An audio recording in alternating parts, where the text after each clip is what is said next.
Good morning, everyone. It is Tuesday, August 15th, 2017, and this is your fun fact of the day. Textile Tuesdays, a short history of the workforce behind the industry.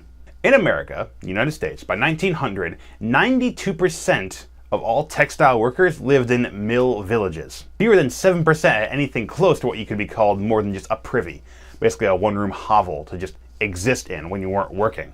Some villages even had a rule that a family could only have a house so big that they had at least one employee for that mill per room in that house. I couldn't find anything if this specifically included also kitchens and bathrooms or other things besides just living room or a bedroom, but I could easily see it going that way. This is very pre-union. This also just helped ensure more children entering the workforce, even at a young age. Schools were free until the 7th grade, but then they were charged tuition after that.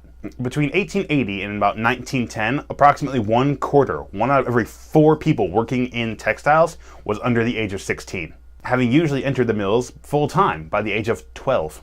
Finally, the Fair Labor Standards Act of 1938 put some pretty heavy regulations on child labor. Before all that came about, things weren't so hunky-dory. In the 1890s, there was a union who tried to organize some workers in North Carolina. They brought together 95 people under this common idea by 1900. Eventually, they actually brought about thousands and thousands of people, and would eventually, in 1929, bring about a wave of labor strikes, concerning all just ridiculous conditions that these workers were forced to work in and live in as a result of being basically living to work. They were being forced to work so much and live in such conditions that they only existed to work for these mills. Capitalism at its worst, really.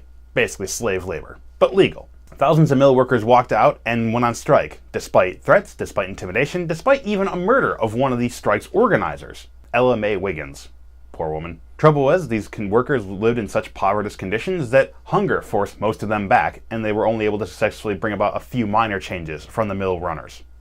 The people who actually ran the mills, the owners. In an effort to stimulate the economy after the 1929 stock market crash, President Roosevelt signed the National Industry Recovery Act. That became law in 1933.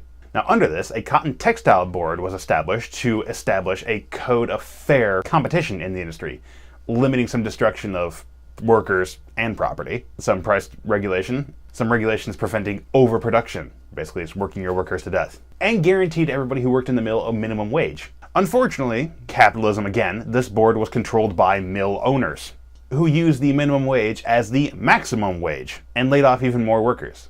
Basically, they just ran the numbers and said, okay, if we have to pay this many people this amount, this means we can only employ this number versus this number that we had been employing to keep paying the same amount in wages overall. So all you're fired because we have to pay more to these people.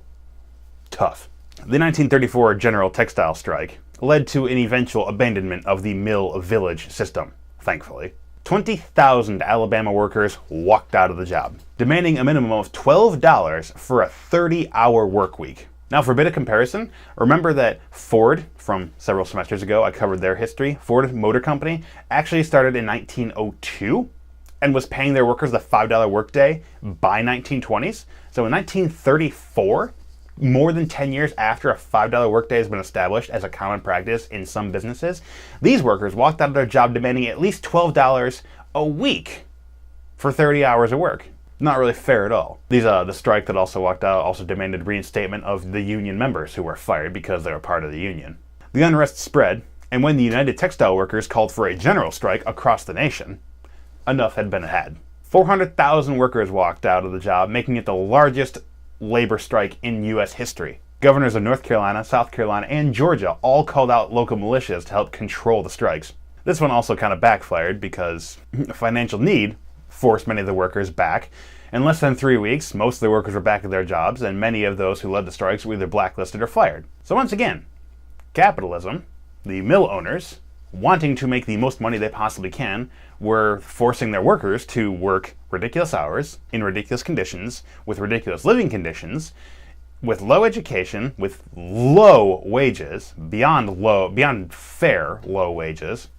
And then when all the workers didn't comply, they would simply fire those who caused unrest. It's legal slave labor. This is part of why I hate capitalism. In other news, today is National Lemon Meringue Day. So there's a bit of happiness to end this Textile Tuesday on. Get some lemon meringue pie. Hope you've enjoyed this fun fact of the day. See you tomorrow.